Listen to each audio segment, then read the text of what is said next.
Ya ini ada tiga berarti ya, khitabun nabi, tapi yang dimaksud umatnya, khitabun lin nabi yang dimaksud adalah nabi saja. Terus ketiga, khitabun lin nabi yang dimaksud plus umatnya. Nah, kajian seperti ini penting. Karena kesalahan Khawarij itu satu kelompok ekstrim yang tidak mengikuti Sayyidina Ali, juga gak mengikuti Sayyidina Muawiyah. Tidak mengikuti Ali, juga gak mengikuti Muawiyah. Disebut Khawarij. Khawarij itu jamaknya Kharijah. Dia keluar dari pikiran ala Sayyidina Ali, juga keluar pikiran dari Muawiyah. Di sini disebut dia khurud. Khurud dari kata Khawarij. Serba keluar, dia tidak mengikuti sana, tidak mengikuti sini. Akhirnya disebut Khawarij. Nah, Khawarij itu orang yang berpikir sesuai kritik yang dilakukan Quran. Tapi mereka lupa bahwa yang punya otoritas kritik itu Allah. Karena yang kalau boleh sama-sama terganggu, kerajaannya itu hanya Allah. Gini saya beri contoh ya. Yang punya hak ketika sepeda motor saya kamu pakai, yang punya hak menentukan itu gasap apa pinjam itu saya apa orang lain? Saya. Ketika yang pakai gak pamit itu teman akrab saya atau anak saya atau orang yang saya ridhoi, itu namanya gasap apa pinjem gak pamit? Ya udah, ini harus jelas. Tadi pagi saya ngaji direktorat, saya bilang di fikih itu ada istilah ulima ridhohu. Sesuatu tidak pamit formal tapi sudah diketahui ridhonya. Makanya di fikih ada bab namanya mu'atoh. Tadi pagi saya terangkan ya. Di perdebatan fikih itu ada bab namanya apa? Mu'atoh. Mu'atoh dari kata ato yu'ati mu'atotan, saling transaksi yang non verbal tapi maklum. Ya seperti kalau kamu marung itu contohnya. Kalau kamu marung di kantin terus makan gedang goreng, itu nyuri apa beli? Coba jawab saja. Kalau dikatakan beli kamu belum bayar. Kalau dikatakan nyuri terang-terangan. Coba kalau mbak-mbak milih mana? Itu nyuri apa beli? Kalau beli belum bayar. Kalau nyuri kok terang-terangan ya. Enggak nyuri apa beli?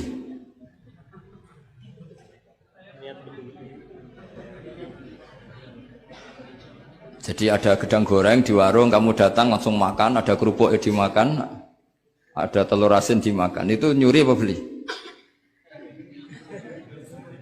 Nah, itu kalau orang fikih dibabkan kitabul bai'il mu'atoh, akad beli lewat jalur mu'atoh.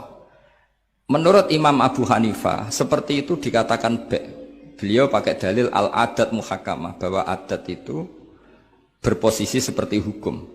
Karena posisi di warung, maka ngambil di situ dianggap memulai akad jual beli. Tapi karena ini sesuatu yang potensi masalah, Imam Syafi'i mengatakan itu enggak baik, enggak sah. Karena nanti kalau asumsi kamu gedang goreng itu 1.000, ternyata diregani 5.000 kan mangkel. Nah itu resikonya di situ, ya kan? Tapi kalau misalnya itu dikatakan, makanya Imam Syafi'i mengatakan itu profesional. Itu namanya ghormu. Ketika Anda bayar 5.000, itu namanya tebusan kesalahan. Jadi Imam Syafi'i melihat itu tidak jual beli, tapi tebusan kesalahan. Sehingga kalau saya jadi hakim, misalnya pembeli bilang, asumsi saya 1.000 Gus. Terus kata baek, kata penjual, enggak Gus itu tak jual 5.000. Saya harus memenangkan baek. Memenangkan siapa? Penjual, karena penjual adalah pemilik gedang goreng itu, dan posisi yang makan adalah perusak barang orang lain. Gitu.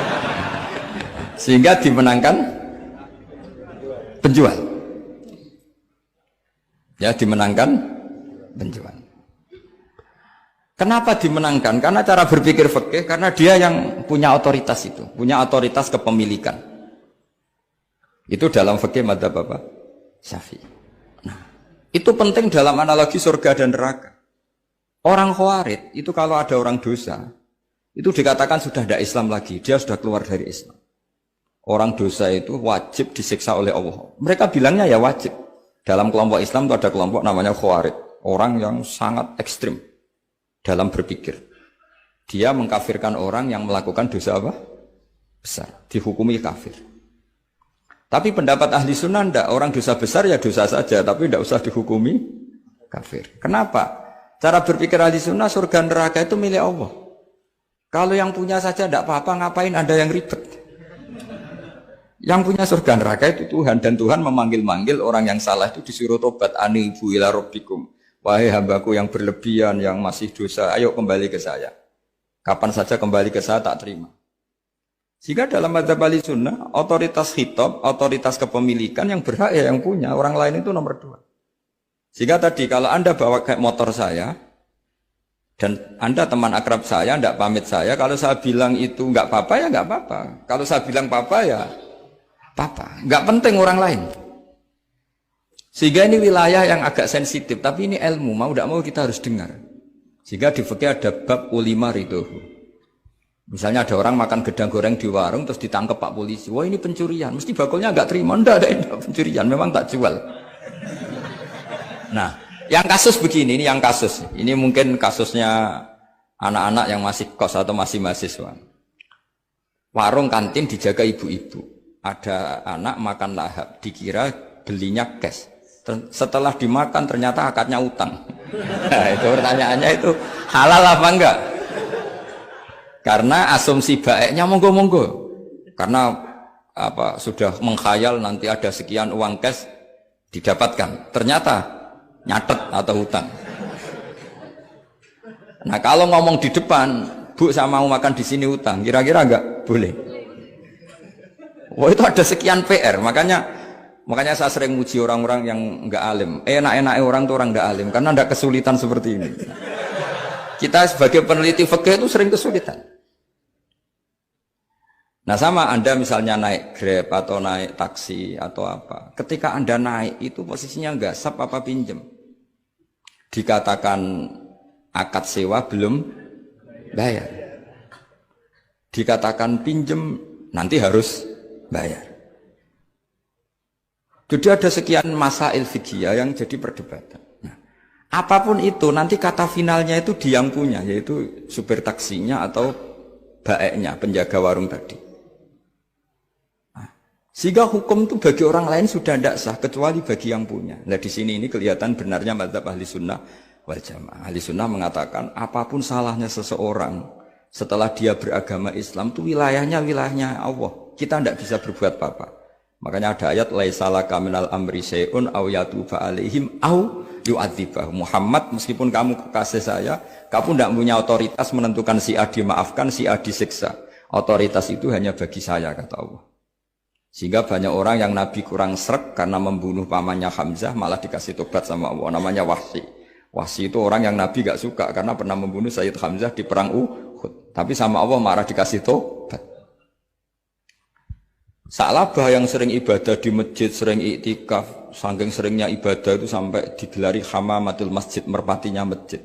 Tapi na'udzubillah beliau malah berakhir dengan su'ul khatimah. Kita tidak pernah tahu. Kenapa begitu? Karena begini, wilayah yang absolut itu hanya milik Allah Subhanahu Wa Taala. Sehingga Nabi kalau ketemu Wahsy ya bilang iman kamu sudah saya terima, Islam kamu sudah saya terima.